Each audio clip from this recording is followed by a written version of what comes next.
Here we go again, Under Pressure with your host, Carmine, and I'm so excited because I always try to hang out with this person. I got to figure out a way that we can hang out. So I was like, come on my podcast. Not only my friend, but CBS's 12, Sam Kerrigan. Thank you so much for joining me on Under Pressure. So excited to be here. All you had to do was start a podcast and then we could hang out. I mean, it was like 15 years in the making, so I had to do that. So in case people don't know, we do have a background as interns starting at iHeartRadio. I feel like this is a full circle moment for us. We met at iHeartRadio. I was an intern at the time, but you weren't still interning, were you? I don't know. Did I get my promotion to part-timer? I feel like you might have been a part-timer. Okay. Yeah. I was probably running the board at the time. This was like 11 or 12 years ago. This was a long time. We're old. It might have even been longer than that. It could have been. I want to say this was like 2011, maybe. Oh, yeah. I got hired in 2010, I think, at iHeart. Okay. So you're right. I was a part-timer. See? Shout out to Ethan Briner for putting it all together. And how'd you get into the internship program? It was right out of UF, right? Yeah. So Go Gators. Go Gators. Still riding that high from that national title win. Yeah, so I was just looking I'm from, Palm Beach County. So I wanted to come home for the summer and do an internship. And I was in the journalism school at UF. I was pretty sure that I was going to do TV, but, you can't close off your options. I was like, radio sounds fun too. And I just stumbled upon the internship at iHeart, which was Clear Channel at the time.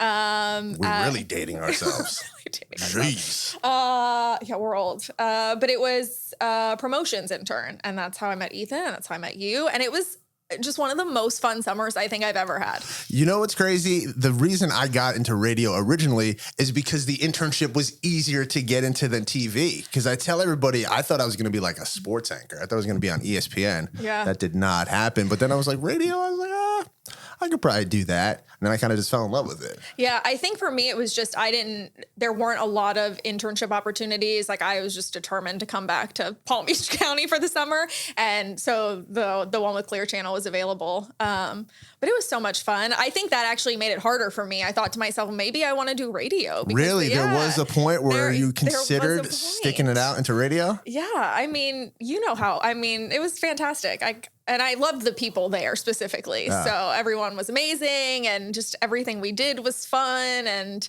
yeah, I loved it. And back then it was really cool to be in radio. We had so many different events. We had so many concerts to go to. Yeah. So as a promotions intern, I was doing all these promotional events and Ethan, would take me to concerts to set up booths and I was like, is this what I could do forever?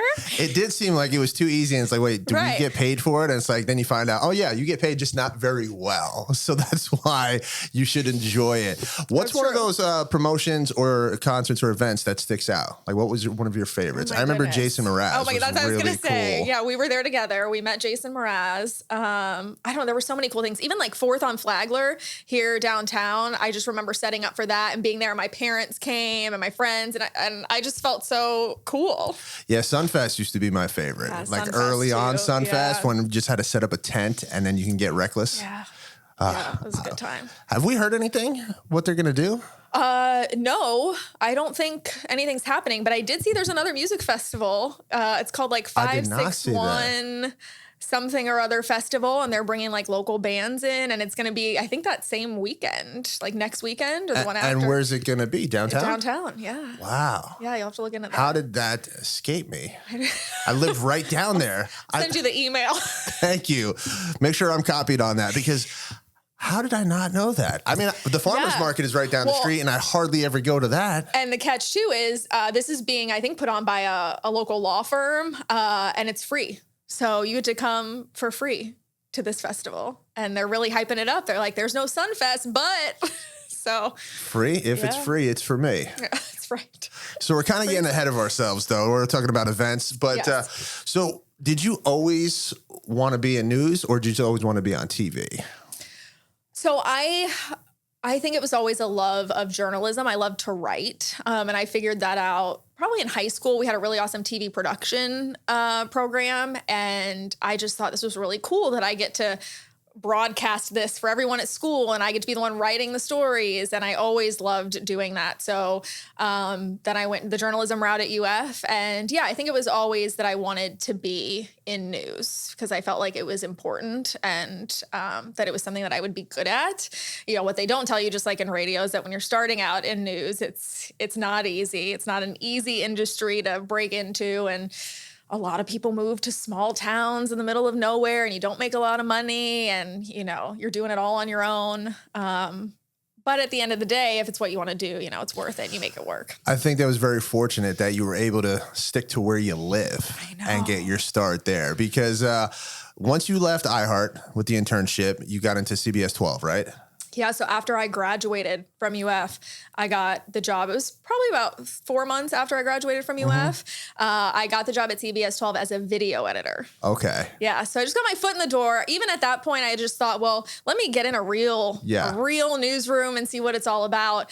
And yeah, I was behind the scenes video editing and then eventually it's just a combination of, you know, hard work. I spent my weekends at the station, you know, really trying to get together a reel and practice my on-air stuff. And a combination of people at CBS 12 who were also in my corner and saw something in me. Well, that's good. That's the biggest thing. You need a support system. Because I always tell people, as you just said, you just had to work weekends, nights, whatever they said. When you're starting out, pretty much say yes to everything. Absolutely. There could be something you should say no to, but for the most part, say yes to everything because you started as a video editor. Then you move from video editor, see if I get the timeline correct, to Traffic Jam Sam. That's correct. And I always thought, what if your name wasn't Sam? It wouldn't have been such a cool, crafty little name, you know? Yeah, it's so funny. I love that. I think people laugh when they hear it, but it's also how I got my start, and it's still how people know me to this day. I see people in the community and they say, hey, Traffic Jam Sam. You don't take it as an insult. No, not at all. It's better than Pookie. That's how I started in radio. I was intern really? Pookie. Yes. Why you were never you knew Pookie? about that? No. So when I was first interviewed for the internship position for Mo and Sally in the morning, my mom gave me that nickname. She said Pookie. So I was telling some kind of story, and I guess I was playing the role of my mom in that situation. And I was like, hey, yeah, Pook. And then Mo goes, what did you just say? I was like, my mom calls me Pookie. He goes, hold up. I think he said, shut the fuck up. I think that's what he said. He goes, we have your nickname. I go, that must be a good thing. Are you thinking about hiring me? He goes, no, I didn't say that, but we have your nickname. So no matter where you go, you'll be Pookie. And that's how I started on Mo and Sally for like the first almost year. I was intern Pookie until I became a part-timer and like their executive producer or like assistant producer when T.A. Walker was out. He's like, we can't be calling you Pookie all the time on air. It's like, we're going to call you Carmine. And then I finally got to just be me. You have no one to blame but yourself for that whole Pookie situation, but it worked. Yeah, I wish I could be. Everyone knew who you were and your nickname. I want to be out in the streets one day and someone goes, yo, is that intern Pookie? I'd be like, that is my full circle moment. As you said, this was our full circle moment. Right? That would be mine. But yeah, that'll happen. So Traffic Jam Sam, that started. Right. How was doing traffic? Oh, so I really loved it. I thought it was, I don't know. I thought it was cool because I thought when people turn into the news in the morning, they want to know like the weather and the traffic, right? So I felt very important. I will say, though, we acquired a vehicle when I started doing traffic. So I had to go out in this vehicle. It was like a Google car. It had a camera on the roof and inside. Fancy. It was fancy. It was high tech. And I sort of launched it. So it was really, Traffic Jam Sam out on the roads in the traffic tracker, which was cool, but also, a little stressful because you're out there. And did you purposely go get stuck in traffic? Well, you did, right? Like you went out of your way to get stuck in traffic. I was telling other people not to do this. There's a crash, bumper to bumper on I-95, and I would drive into it. Yeah, this is what it looks like. If you didn't know, standstill traffic. I'm the kind of guy that gets irrationally angry when I'm in traffic. Same. Every single time, like I'll leave here, I'll go to one of our sponsors, Twisted Tuna, after here to get some stuff, some content done. And when I'm coming back around 5 o'clock, when I have to go to my other job, I always know there's going to be traffic. Like it's not a surprise, Sam. No. It's not a surprise, but I still get angry. I start saying, why is it so slow here? Like what happens? Do 4 lanes drop off that I don't know of? Yeah. That people just decide to drive so slow? I know. I don't get it either. But I will say when you're getting paid to sit in traffic, it's a little different. It's a little better. I'll put up with it. It's fine. Did you ever meet people that ask you why you can't make traffic better? As if I'm sure meteorologists get the same thing. Hey, how come you can't make it more sunny? Yeah, people have their remarks. Some people would just like jab at it, like, why are you sitting out there in the traffic? Like, why don't you do something about it? Well, I mean, that's what I'm trying. This I'm car's trying high to help tech, you out, not that high tech. No, I cannot make it disappear. Thankfully that didn't last too long. I eventually got out of the car and was our traffic anchor. So I was in the studio doing traffic on our green screen. And yeah, it was great. That's how I got my start, essentially. And then you went from Traffic Jam Sam to Main Anchor Sam. Yeah, there's a little bit of time in between there where I actually got to do a couple other things. So I started filling in for our anchors, but I was also what we call like a breaking news anchor. Mm-hmm. So, it was my job in the morning to do the biggest stories locally or nationally, whatever was breaking. Oh, that's awesome. For instance, recently our breaking news anchor was doing, the Pope stuff. So I did that for a while, but I've been in the main anchor position now for 3 years. Congratulations. And you've been crushing it. Thank you. And it's all you've ever wanted to do, right? I know. It's very surreal. Yeah. I pinch myself sometimes. It's not something that I take for granted. I feel very privileged that people tune in every day and they wake up to us. And I feel really lucky that I'm doing what I wanted to do. I'm glad you said that because for whatever reason, if someone gives me a compliment, whether it's on the podcast, whether it was on radio, I feel like they're just being nice. I still don't know why I don't believe them when they give me a compliment. Do you feel the same way? Yeah, it does happen often. I have people come up to me at events they're like, you do such a great job in the mornings, or, you guys are awesome. And you're just like, it means a lot. It means more than they know, because every time you hear it, even though, you've heard it before, it just, I don't know, it's just a reassurance. It never gets old. I appreciate it, And being on TV, it's got to be even a little different than how it was with me in radio, when it's just, a lot of times it was just hearing my voice. Do you get a lot of letters? I do get letters, get a lot. Nowadays it's messages on social media, people on Facebook or on Instagram, but it's nice to hear the compliments because we get a lot of the other stuff too. We get a lot of the bad, people write in about our appearance or our clothes and you're just like, how dare you? I say this all the time. You don't have to go out of your way to be a douche. Like, you don't have to comment. You don't need to be negative. No. I do like how I see almost far too often that you and your other anchors and coworkers sync outfits accidentally. How do you think this happens? I think it's just bound to happen at a certain point because you're constantly rotating your clothes, that at some point you're all going to sync up. I like to believe that we're on the same wavelength sometimes. We just know we're all going to wear red today, but we never plan it. Actually, some of our bosses have told us they don't want us to plan it. They don't want us to be matchy. And I kind of like that because it's a lot to, if we had to coordinate every day. I wake up sometimes at 2 a.m. and I'm just grabbing a dress and we're walking out the door. So if they don't want you matchy when you accidentally become matchy, they're like, oh my God, someone changed. Get that backup outfit, Sam. No, thankfully that's okay, since it only happens once in a while. And you're going to absolutely terrify people. Tell me the start of your day. How early do you get up? So my alarm goes off about 1:45, and I usually try. Goodness, Sam, that hurts me. Up. I've been doing this. I've been on mornings ever since I started. So it's been 11 and a half years. So that I've been waking up at like 1:45, 2 in the morning. It never gets easy, right? It never gets easier. People always say, you must be used to it. You're used to the act of doing it, but your body's exhausted all the time. You just really don't ever get used to waking up in the middle of the night. But you do it, and then once you're up, and driving in, it's you wake up eventually. What time's your bedtime? 4? You have dinner at 12:30. Your dinner is what? It's in a little bit here. We're gonna be done with this. You're gonna eat dinner. Yeah, I try to eat earlier, because I go to bed early. But yeah, I go to bed by like 6 usually. And I don't have kids, so that's nice. I can just pass out whenever I'm exhausted. But, most of my coworkers have kids, so they nap and, they're up until at least 8. It's not the same for them. There's a lot of steps that you have to get to before this happens. But do you have a number of kids you have in mind that you'd want one day?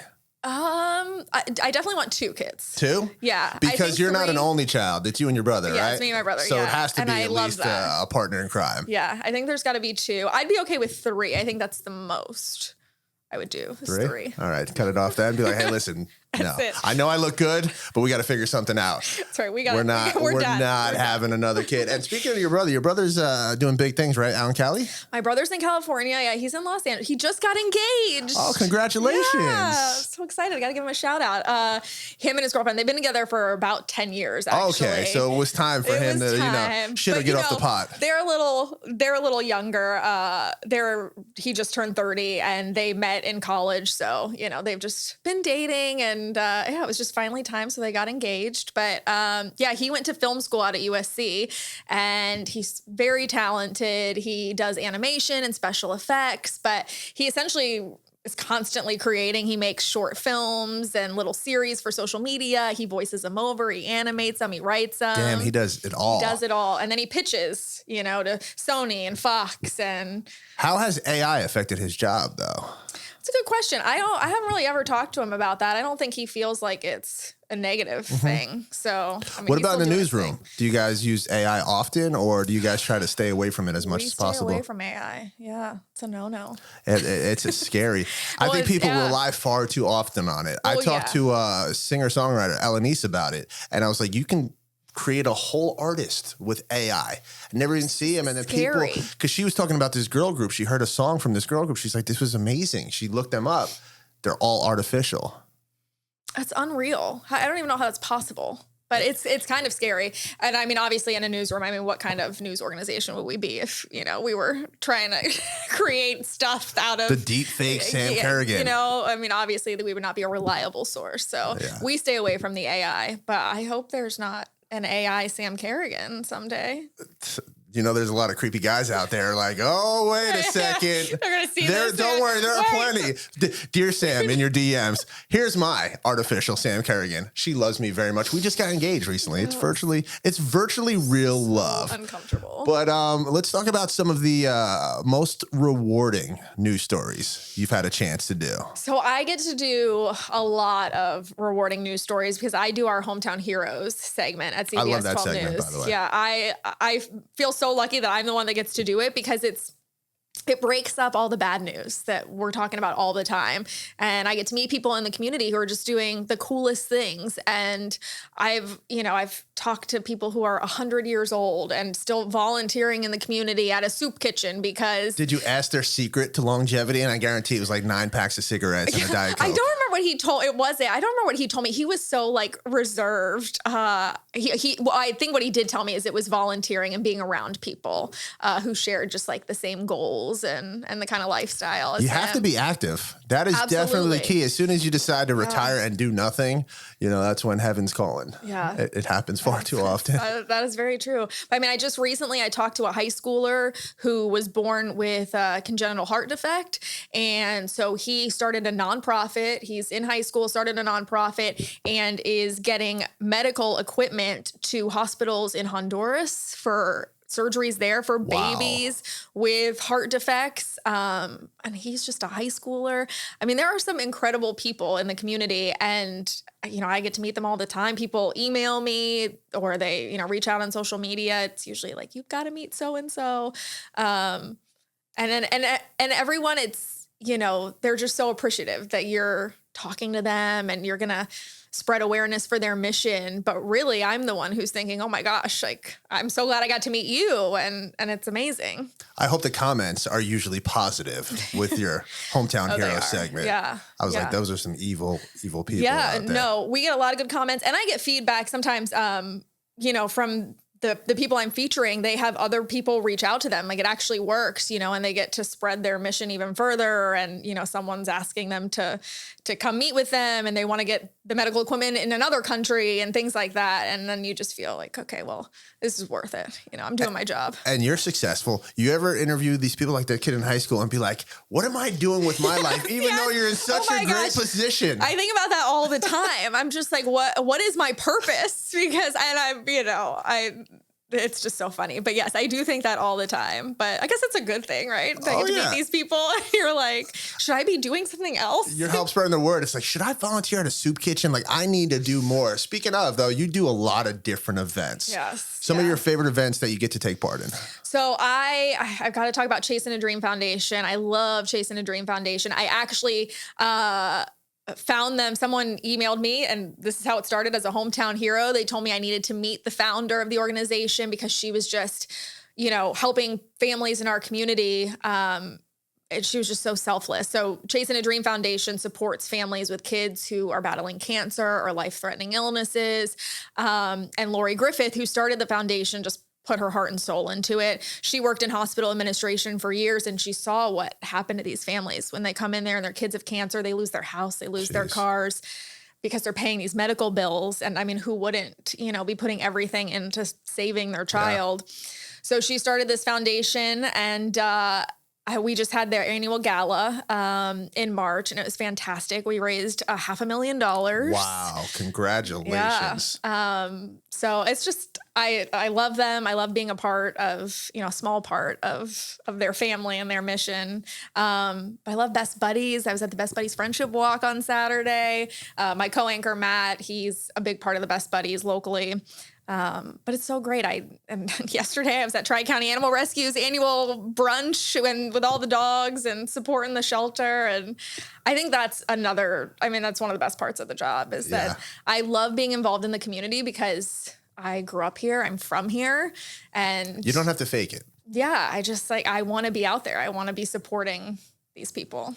And in 10, 15 years, if you're still here doing the same thing, would you still be as happy as ever? Yeah, I think so. Well, that's great. When I think about it, I think this is home. And I mean, never say never. There could be an incredible opportunity that comes along, and maybe I take that. I don't know what that looks like right now, but people always ask me, what's next? What's next? I'm like, well, I'm Sometimes here. There doesn't need to be a next. Right. Like I'm here. This was my dream. I'm, as corny as it sounds, I'm living my dream, and it's amazing. And you chased your dream and you caught it. You like that? Chasing a dream. Yeah, look at that. Yeah, we're chasing dreams. I think I would be just as happy in 10 years if that was the path that I was meant to be on. And no offense to like Idaho or any small towns throughout the country.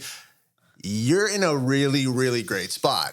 It's South Florida, and we're growing. Like, literally everyone who's anyone is moving down to South Florida, specifically our area, the billionaires, the millionaires. I mean, I go to Palm Beach Island. Want to talk about chasing a dream? That's what I envision myself being one day, just over there, not getting judgy looks because they're like, this dude doesn't belong. Yeah, you might be wearing Lululemon, but you don't belong. It's true. We are where everything's happening. Like, this is where people want to be. I was talking to somebody at the event I was at yesterday who asked me the question you essentially just asked me, and he said, "Oh, are you interested in a network job? Is that something you'd want to do?" Tell him to cut it out. I'll ask the questions. All right. Tell him you're going on an award-winning podcast tomorrow. That's what I should have said. I said I'm saving my answers for Under Pressure tomorrow.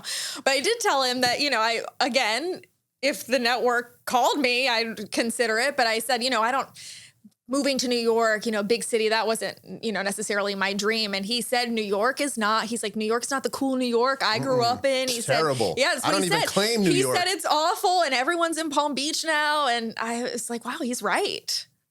He's right. Yeah, you see downtown? Yeah, I like to not mention it often. It's so crazy, Sam, as someone who thought I would die in New York growing up. Like, I was like all about New York. Then I moved down here, just fell in love with South Florida. I would never want to leave. If I didn't have to, I would never leave South Florida. I'm so content here. I'm so happy here, to the point where like I'll hear a thick New York accent and I'll be like, dude, that's disgusting. Like, why do you sound so dirty? Like, sometimes, no offense if she's watching, my mom, and when she'll like curse and stuff, I'm like, lady, chill out. Like, have some class. I love you, but like, dude, you just sound nasty. And then the city is not what it used to be. Yeah. I mean, I used to be 11, 12 years old, able to jump on the subway and go crazy and then just get back. I wouldn't want to be a 38-year-old man now getting on the subway. No, Things are wild. Yeah, I wouldn't get on a subway by myself in New York City. No, it's psychotic. I go visit friends and they're like, oh, you just hop on the subway, and No. I'll get in an Uber, taxi cab. How much is the Uber? $95. That seems like a good price for my life. Yeah, instead of the $3 to jump on the subway and watch somebody light you on fire like that. When did you move here? When I was 20. When you were really? Yeah, when I was 20, I moved down with my mom, my now stepfather, my brother, and we took our dog too.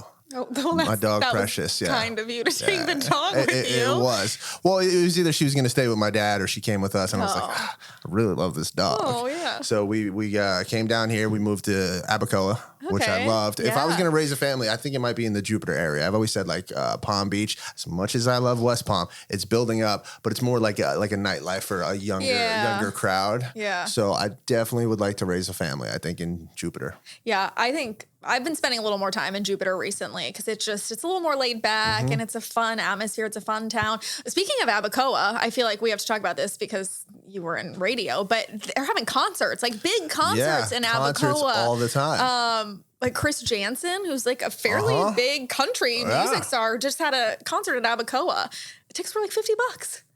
This is great. We love this. Dude, this is why South Florida's the best. I know, but I was like, we don't need to sell you on South Florida. We both love it, but yeah, they have some really cool things. Alton, which wasn't there when I first moved, there was nothing there. That whole area is built up. Alton is that's a really sweet spot. yeah, there's great restaurants. And I mean, that's the cool part too. I mean, I know there's a lot of development and buildings going up everywhere, but you know, we get a lot of cool local businesses and restaurants and the economy is thriving. And I mean, there's more traffic, which traffic jam Sam doesn't love, but Get back in that cool high-tech car.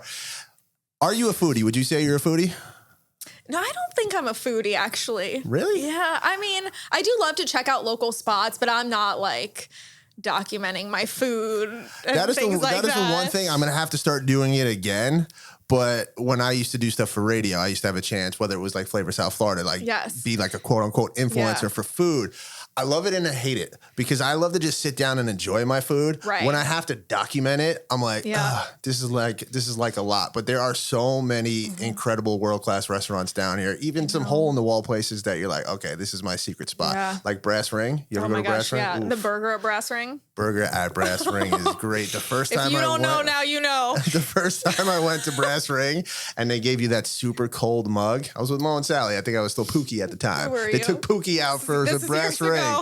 And then I was like, oh, I really like this place. And of course, I found the Twisted Tuna. At the time, it was in Port Salerno. I met my two best friends, the people who are partners with me for Under Pressure. They have a good spot. I mean, Salute down the street, which I currently work. Giovanni's. I mean, I could go on and on and on. You can't go wrong with the food down here. And we had so many local restaurants who just got Michelin recommendations at the Michelin Awards in Orlando. We had some people from Palm Beach County on the show talking about it, which is just fantastic because it just drives people to these restaurants. And, you know, we have visitors here and people who live here have the opportunity to eat from world-class chefs. So, And the Michelin star, it came from the tire company, didn't it? Somehow?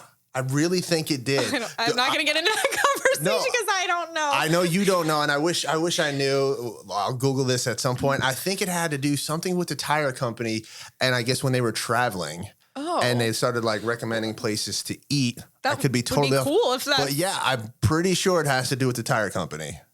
You're looking at me like this dude is making this shit up. You just have to say it with confidence. Yeah, no, you're right. You've never said something that might not be true with confidence? All the time. Well, not stuff that's not true, but you know, if I have to say like a weird name on TV and I'm not sure exactly how to say it, you just say it with confidence. Have you ever just completely botched someone's name and you got called out? Not that I've been called out, but I'm sure I've botched a name here or there. Sometimes you just flub words that you have said a million times, but when you're talking on TV, you know, you just stumble over yourself. And you do it live. And I think it's a true art not to just do the news live, but to read off a teleprompter. Now, Sam, I'm not saying I don't know how to read, but I'll do some stuff that I'll like read off a teleprompter. And if it's going too quick, I'm like, am I an idiot? Like, how can I read? That was the word "the," and I stumbled over it. Yeah. Is it something that you practiced, or once you got comfortable in front of the camera, it was kind of second nature? Yeah, I mean, it becomes second nature very quickly. Once you start doing it, I had practice in college. And then, you know, when I would put together reels of myself and record stuff, I would practice because not only do we read the teleprompter, we are running our own teleprompter. Okay. So it's at your pace. It is at our pace, which I think is helpful. And we're on air for 2.5 hours in the morning from 4:30 to 7. So my co-anchor and I take turns running it. So we're running it for each other. So you really got to pay attention too, because if you're running prompter for your co-anchor and you space out, and then they just pause on air. Are there moments that we can see where you spaced out or they spaced out, and they just pause out? You'll know because the other one just stops talking and waits for you to pick it back up. The best is if you're spaced out and then they stop talking, you might not even be paying attention that they spaced out and you're just like, I'm going to have dinner at 2 p.m. today. When you're waking up, well, that's what, you wake know. up at 2 a.m, you're on air at 4:30 and we're human. I mean, if yeah, you we just talked about it. You're not AI. Yeah, This is the real Sam.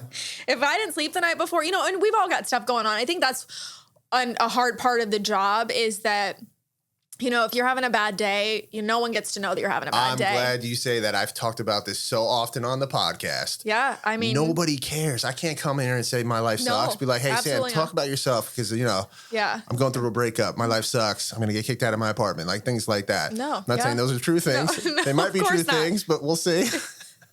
I hope those aren't true things. Kind of, sort of. Okay, we'll talk about that later. You can't. You got to put everything aside. You have to go on air. You have to smile, and especially on TV. I mean, people are looking at you, so you've got to smile and you've got to be cheery, and you just have to act normal. And people will never have any idea that whatever it is. And being that we are human, you've met a lot of really really cool humans, really famous people. Have you ever been starstruck? With the exception of me right now when under pressure. It happens all the time. I am under pressure right now. We can't even hang out in public. True. That's such a good question. I can't. Like someone you had a crush on or something like that. Every time I see Tyler Cameron on TV, not just because I want to get him on Under Pressure. He's a hunk. We can make that happen. I know. Well, he said as soon as he gets some more stuff happening, but then I always see him on TV. Tyler, I know you have time to be on Under Pressure. And Tyler's awesome. He comes on CBS 12. He's got his girlfriend's foundation. Great too, right? Yeah, fantastic. So he's giving out scholarships to kids in the community. So it's great. We have him on the show fairly often. It was really cool. The first time he came on the show, it was very cool because, he'd just been off the whole Bachelorette And are you a run. fan of The Bachelor or Bachelorette? I was, yeah. I'm like an OG fan, though. I watched it, when it started from the beginning. And the last few seasons, I feel like, have gotten a little, people are just in it for the fame. What about The Golden Bachelor? Did you watch that? I've never watched it. I was excited about the concept, but then I never watched it. I was like, old people dating? I That's know. pretty fun. I heard from some friends that it was actually very good. They thought it was very wholesome and they thought it was done really well, and that it was different than the young people because they weren't trying to be social media stars, Well, that's always a good thing. Right. Do you have any guilty pleasures when it comes to TV shows? I mean, you go to bed at 6, so it must be something you watch on the weekends. Well, guilty pleasure, it's just like my reality kind of junk TV, but I don't really think it's junk. Like I love watching Bravo. So Summer House and Southern Charm. Let's talk about Summer House for a second. Love them. Craig and Paige. Oh my gosh. Were you upset when they broke up? Or did you always see it coming? Because I don't know why so many people were surprised. I know. Paige never seemed fully invested into a why can't I talk today? Long-term relationship. Is this going to be the first stroke on Under Pressure? Do you know how to call 911? Do you have your phone here? Take my phone just in case. What were we talking about? Craig and Paige. She never wanted to move. No. She seemed like she never wanted kids. Honestly, I don't know what he was doing. I was hopeful. Like I wanted it to work out. Big Craig and Paige fan. I thought they were great together. But then, two people like that who are becoming so successful, I think that's very hard as much as you want to be together. I mean, managing both of their schedules was probably insane. But I thought they were going to work it out. I thought Craig was going to move to New York. You really did. You're a hopeless romantic. I am a hopeless romantic. But until these recent seasons aired, oh my goodness. And then it was just so very clear that, Paige made comments and even their FaceTimes, like you don't know how much they show and how much they clip out. But I was like, this just doesn't seem like somebody that's really into that dude that she's talking to. But you know what? It's okay that she broke up with him. I think she's getting a lot of hate about it. Maybe that she led him on, but I don't think that's the case. I think she loved him, and I think at a time, I'm sure they definitely loved each other. Yeah, and the time just came, and she let him go, which is good for him. He should be thankful because he didn't seem to see what was going on. Mm-hmm. So it was even though it's being filmed, dude was still so clueless. Oh, who's your favorite and least favorite person on Summer House? Okay, my favorite is Paige. Paige? Okay. Damn, you're a Paige stan. I was about to throw her under the bus. I know. I love Paige. I just love that she is just knows she what knows. she wants. Yeah, she knows what she wants. She knows who she is. And I respect that. And she's great. And she's a little fashionista. Like she's just fun to follow. She's got a podcast. I'm a giggler. I just bought their book. I went and saw them in Miami. You went to their live shows? Yeah, and they were fantastic. I got to do some Under Pressure live shows one day. Yes, you do. You'll be on it. Don't worry about it. It'll be so fun. Okay, so least favorite on Summer House. Ooh. It's the dude who has the alcohol company. Do you not like Kyle. him? Do you not like Kyle? You know, okay, Kyle so comes off like a douche. He does. So often, but I don't hate him. I don't hate him. If you would have asked me this like a season or two ago, I would have said Lindsay. Okay. Was my least favorite. But since she's become a mom and she's been pregnant in this season, I kind of. Now, let me ask you, do you think it was a wild situation that she had the sonogram there and stuff like that when her ex shows up? It's so bizarre. How he was able to do that. I mean, I never really liked him too much because I felt like he gaslighted her a lot in past seasons. Yeah. But I felt like he kind of handled himself really well, all things considered, what he had to deal with and see that. I'm like, bro. Yeah. I would have been like, I'm good. I think he was genuinely nervous when he came back into the house and all that was happening. But it was just weird. I thought one of them would not come back into the house. But no, that was not the case. I couldn't live in a house with my ex. That was not happening. I also find... could you imagine if your ex was pregnant and you were living in a house with her? And the sonogram is there. And she doesn't even really talk about the other guy often. It's almost like just baby daddy. Like he just doesn't even have like a real name. It's like, okay, so you're not even giving this guy a name on the show, but here's the sonogram of something you guys created. And it's just, it's funny too, that show that they just go there for the weekend. I know. You would think it'd be something that they would just hang out the entire summer. That's wild. What are you doing? I actually really enjoy the snippets of their weeks too. Like they show a day or two during the week in the city, and I mean they're just meeting for like lunch and stuff. But it seems, I don't know. I was like, oh, look at this city life, which I could never actually do. But and it's so funny. It's like because one time it's like you guys got to grow up. You can't keep having these weekends. It's almost like a fancier Jersey Shore. Yeah, that's what Summer House is. Yeah, classier. And what's the guy who had cancer and stuff like that? Because he started that new relationship with that girl in the house. The whole thing. I was like, the whole weekend they fell in love, and they're like, "Oh, I love this girl forever." And then it's like, oh, I think she's moving too quick. Like, bro, you basically were in her bed that night saying like you guys love each other. It's like, what did you expect? Should we talk about the toe sucking controversy? Yeah, talk about it. Well, explain it for people that don't know. Okay, so Jesse Solomon. I'm going to clip that. Should we talk about the toe sucking controversy? That's an Instagram clip. I love that. We got to talk about it, right? This is something we got to get your take. I'm here to ask you this question. Yeah, so fill everybody in so they know. Okay, so Jesse Solomon is one of the cast members on Summer House. And he started, a new girl came into the house, Lexi, and he was obsessed with her immediately. And it's like they start dating, and he's going to change his ways because he likes her so much. And he's kind of like the party boy and the hookup guy and all of that. Things guys always say. Right. So there's a weekend. She's not in the house. And another housemate has several women over. And Jesse stumbles into this room with them and gets his toe sucked, which I can't even say without it's absurd. The whole situation is absurd. And she, she obviously found out about this, the girl he was dating, and she was upset about it because he's like, it's nothing. I didn't tell you because it's nothing. It's not nothing. Nothing. There are plenty of things she could have sucked that would have been a lot worse, maybe. Certainly. But that's wild. If anybody sucks your toes, I mean that's definitely something that some people something I would want. That some people are into, and we're not going to kink shame here on Under Pressure, but it's a hard one to explain. I can't imagine trying to explain to somebody that you're involved with that it's not a big deal. Someone sucked my toes. No, it's weird. Anything like that. I mean, when you're in a situation like that with other people and you're dating someone and on TV, what about being a toe sucker? That's what you're known for now. So ridiculous. On TV. I feel like I could see you on reality TV. Have you ever thought about it? I always thought about reality TV shows. One of my favorite TV shows ever is The Challenge. I watch every single challenge. Yeah. And then I was like, it sucks. You can't be Real World. I would have loved the Real World as well. I just truly don't know how I would be painted because I think I could be a villain sometimes. I really could. Yeah. If I was single going into the house, I could easily see myself being the fuckboy for sure. And you're looking like you said it, not me.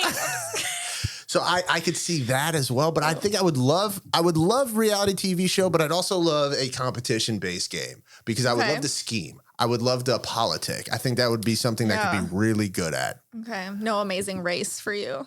I've watched Amazing Race a handful of times. I'm not 100% familiar. So that would be like me and you on a team, right? Yeah, we'd be like running around the world. Okay, I could see that. If you're my teammate, then yes, I could do Amazing Race. I've talked about like Naked and Afraid, something I would never do. I don't know how people do that. No. For many reasons. It's wild because it's like, one, you don't need to be just start. It's basically a diet. It's a 3-week diet because nobody ever like thrives out there. You're on TV naked. Yeah, and you're naked or just with someone you just met. Somebody, you don't know. It's weird. I guess you kind of get numb to the fact after a while that they're naked. Once you're naked all the time, it's like, well, there it is. Right. There's their mosquito-ridden butt, like the mosquito just attack. Like, I don't want to get attacked anywhere. We're worried about toe sucking. What mosquito's just eating you every single place that's exposed. But what show do you think I would thrive on then for reality TV show? I feel like the challenge would be good. Yeah. I feel like, I could see you on the challenge. Again, but I feel like you'd be good on Big Brother. Okay. Yeah. Really? And I feel like you would enjoy that because it's kind of like scheming and, people make alliances and the same thing. You know why I like it? Because since they don't have real world series anymore, if you're on Big Brother, you could also parlay that into being on the challenge. That's true. That's what a lot of people do. What you're doing there. I'm just setting you up. There's this one guy who is on Big Brother, Kenny. And he's on the challenge. I didn't really like him. He has long hair. I didn't really like him on the challenge. He was like a real douche. Like CT is an OG for me. Johnny Bananas is another one that I like. I mean, Johnny Bananas is probably one of the best. And then, of course, Jordan. Despite him having, a little nub as a hand, I mean, he doesn't let that stop him. He's probably one of the best challengers of all time. I think if he was on it more, he'd have a couple more championships. Like, I really like the challenge. As you can see, I was talking about it. We'll get you on there. So let's get back to you, though, for a second, Sam, and not reality TV show. Since the show is under pressure, was there ever a time you were working on a story and it came down to the wire where you did not think you were going to get it aired in time and you were going to just mess up a story that you were really hoping that you'd get on? I will say our reporters, obviously, they go out during the day and they're on a time, they have a deadline, they come in the morning and they have to have a story on by 5 p.m. So, as an anchor who's putting together, pieces once a week or special reports, typically I know my deadline in advance. So I can usually make it. But, there's been some times where we get writer's block a lot and I sit there and I'll go back to it tomorrow. I'll go back to it in a few hours. And I take it down to the wire knowing this has to be approved and it's got to be edited and we've got to get it on air at a certain date. So certainly there is a lot of pressure in that sense. But more so for me, I think the pressure comes just day to day, feeling like, it's an important job and people are relying on us. And, when there's breaking news and, it's a lot. It can be a lot. And what's the approval process? So you have an idea or a concept for a story. Who do you have to get it approved by? How many different levels? It depends. It's usually just, we have, we call our boss our news director. He kind of oversees the newsroom. Yeah. And so usually he's the one he or she will approve the story ideas and then approve the scripts. But we've got several managers within house who can. Was there ever a story you had to fight for because you believed in it so much? Or it was one of those where anything that I believed into to that extent, I've been I've been approved on, so I've never. So you're saying you have 100% efficiency rating for stories that you wanted? Yeah, I've never pitched anything that was like outlandish. That's just not who I am, really. And I stay within a wheelhouse. Yeah. I'm safe that way. I've always done outside of my hometown hero stories. My special reports have always been on like kids and social media and mental health. Can't say no to that. And so it's usually. There's usually a good story there. You know what you need to do? You need to put it out there for all the events you do, all the crazy, awesome hometown hero things you do. Find an event that we could host together. Okay. I think that would be fun. That would be so fun. I'm sure people would love that. It doesn't matter about it. Could be dogs. It could be kids. Okay. Anything. I'm down. It could be a paint drying competition, Sam. If you got the connections. Well, we would make it fun. Yeah.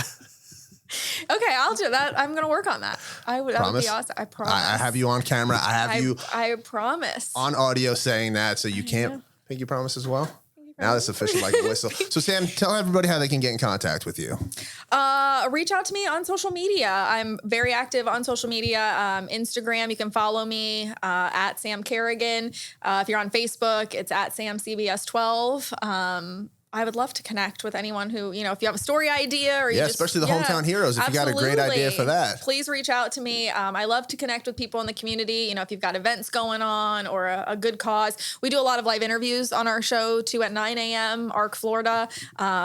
We're big community advocates. So if you want to chat, reach out. Get under pressure on the show. I'm kidding, but seriously, that was such a fun episode. Thank you so much. And of course, you can check out Under Pressure everywhere you get your podcast. Make sure you spread the word, tell your friends, family about it. It would be greatly appreciated. And until next time.